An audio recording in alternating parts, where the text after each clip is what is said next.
Greetings, citizens of the world. It was reported that moderate Syrian rebels that the United States is planning on arming and training to fight against ISIS, or IS, or ISIL, or whatever, have signed a non-aggression pact with none other than ISIS, or IS, or ISIL, or whatever. This is not new. The United States has been arming these very same rebels, even when they were openly aligned with ISIS and al-Qaeda, for over a year.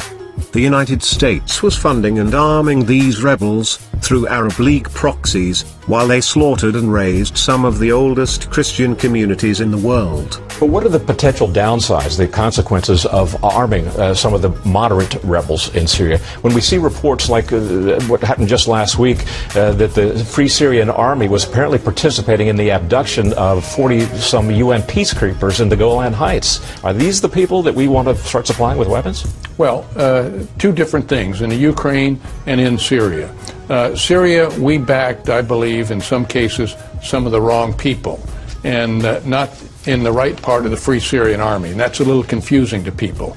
So I've always maintained, to go back quite some time, that we were backing the wrong types. I think it's going to turn out maybe this weekend in a new special that Brett Baer is going to have Friday that's going to show some of those weapons from Benghazi ended up in the hands of ISIS.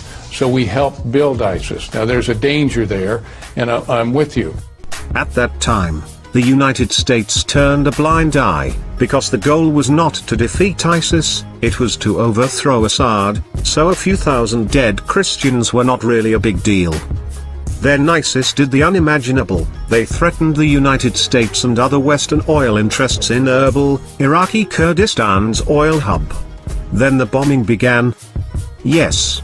They lied to the public on their corrupt corporate-paid mainstream media, by saying they were going to save innocent Yazidis trapped on a mountain, which they curiously called Christians. All the while, the airstrikes were actually targeting militants that were on the verge of taking over Erbil's oil distribution hub.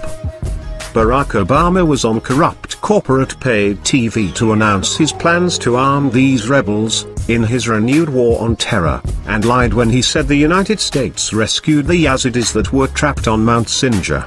They did not rescue the Yazidis, the Kurds did. Bombs do not rescue people. But it is nice and convenient to lie and say their bombs are helping people, and not killing them. Not only that, but the Yazidis are far from saved. Just ask one of them about their humanitarian efforts, and how well they are working. Oh, that's right, they are not working. The plight of the Yazidis, falsely labeled as Christians, was nothing more than a convenient rallying cry for Western war hawks, eager to protect oil interests, and start another perpetual war, over their failing geopolitical chess match with China and Russia. The war propaganda conveniently claims that the United States will defeat ISIS, or IS, or ISIL, or whatever, by arming the mythical moderate rebels in Syria. There is a few major flaws in this bogus rhetoric. Firstly, there are basically no moderate rebels left fighting in Syria. Even the mainstream Syrian rebels, better known as the Islamic Front, are Salafist militiamen, who would instill hardline Sharia law, if they won the war in Syria. We know this, because they are already doing it in the land that they currently control. The only difference between ISIS and the Islamic Front, is that ISIS is slightly more violent. Secondly, the moderate opposition to ISIS in Syria, just signed a non-aggression pact with them, meaning that they will now fight alongside each other, to topple Assad. So unless America and their war-hungry allies are planning on completely manufacturing new rebels from Syrian refugee camps in Turkey, they have no friends in the region. The guys they want to back, arm, and train, are fighting side by side with ISIS. This has not slowed down their march towards war, but we can still prevent Congress from funding this atrocity. The goal now is the same as it was last year: regime change in Syria, the toppling of the Assad government, and protecting some oil interests while they're at it. If you truly believe the United States is going to war with Iraq and Syria for humanitarian reasons, ask yourself why they were funding ISIS only a year ago while they slaughtered Christians. Why do they support the repressive Saudi regime? Why did they support dictators that oppress their people? Why did they overthrow peaceful governments in Libya, Guatemala, Chile, Iran, Iraq, and countless other countries?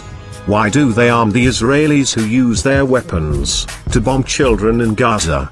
For humanitarian purposes? Or for money, power, and influence? Assad has made it clear that the United States airstrikes are not permitted in Syria. Keep this in mind if you have any interest in preventing World War III. Syria has a mutual defense pact with Iran, and Iran is under the protection of Russia and China.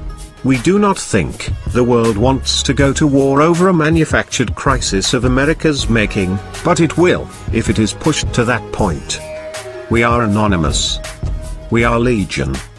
We do not forgive. We do not forget. To the corrupt corporate-paid United States officials, we see you are walking on very thin ice. Let's see how long will the ice holds out. Until then, expect us.